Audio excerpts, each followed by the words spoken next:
the best way I can put it is a Mokey episode. With Mokey, how I make it is basically the character is going to do something. Probably he's going to the market and he needs to get food, and that's it. That's just normal. That's so normal, and it sounds boring. But then you start putting them dumb stops. Let's call it like that. Dumb reasons to not reach his goal of going and then going back, and it just you can add whatever is dumb, and that's the fun of it. It's just adding or making dumb stuff.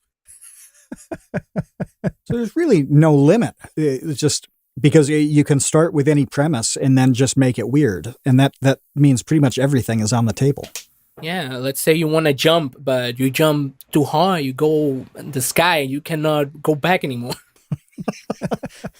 So how did you develop Mokey? I mean, there are so many kind of shows and franchises and all of that you could have really worked with. How'd you get on Disney? Well, first of all, I don't like this. I don't like. So they were a natural enemy. Yeah, yes and no. Okay. It started with a game. I love the SNES games of Disney. Mickey's Quest. Okay. And that was fine. But then they started like I grew up and I started seeing the game they were doing, and I'm like, that's bad. I don't like that. And I started making fun of it. And then I made this character out of nowhere. Everyone doesn't. It looks like Mickey. Just it's not him. It's not Mickey. It's definitely recognizable. Like all the characters in that universe are totally recognizable. I mean, that's the best part, because if any character pops up in a video, you have this expectation of who they are and how they should behave. And it's kind of built in. Like, you don't ever have to meet anybody new. It's always those people, and then that expectation just gets completely twisted and and turned bizarre. Yes.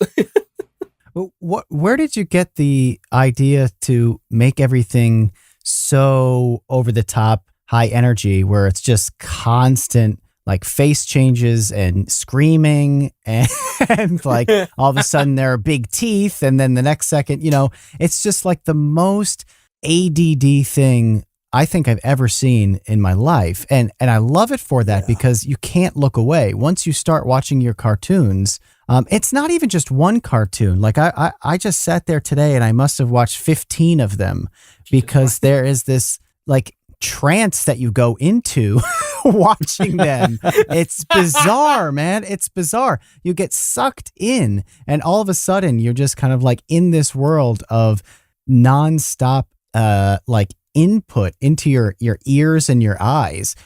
And it's in very much unlike, like when Matt said in his intro, like sprinkling a little bit of what, like we've talked to Meat Canyon, we've had Psychic Pebbles on the podcast a couple times.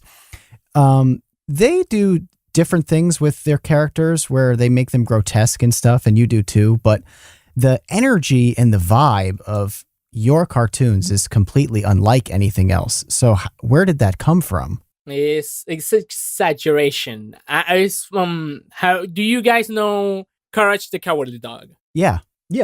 When he gets scared, something really absurd happens, and that's the fun of it. You can do it's like a clay character. You can do anything with it. And let's say I have this animation, and if something happens, I should just make it over the top, just as dumb as you think you can make it. Have you done something and thought like, hey, this just isn't dumb enough? Yes. Have you rejected? Oh, really? So this happens constantly? Yes. This happens sometimes. Yes. Let's say you have an idea and you try to make it dumb, but it hasn't reached that point. How do you know when you've hit that point, though? How do you know when it's dumb enough? Okay. Let's say. Okay. This is the thing with Mokey. There was one episode when I think it's a Slenderman episode or something, or video. I don't remember, where he starts screaming, "Oh no!" Oh no!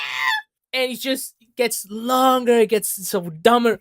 On real life, you don't go, "Oh no, with something bad happening, you scream, you get scared, you run away. If something happens that you don't like, it's like, ah, damn it. Or you just go, oh no. No, you gotta fucking scream it. You gotta feel it. You gotta feel that you don't like it. And then, of course, you add the face, which is like, you spice it up. You spice up the emotion. So it's just like ramping up and amplifying moments to the extreme, basically. Yes. But it needs timing, though. That's important. It needs timing. Because if you do it a lot, then it gets annoying. So how do you find the balance between like funny and annoying? That's a good question because, to be honest, I don't know. It's just something that happens. It's like music, you have your rhythm, and if that rhythm goes off, then you feel weird about it. You don't like it. Mm-hmm. I guess it's the same with comedy, jokes, like anything. If you repeat that same rhythm a lot, it gets annoying. You're waiting for the next thing. You don't want this to hear the same thing over and over again.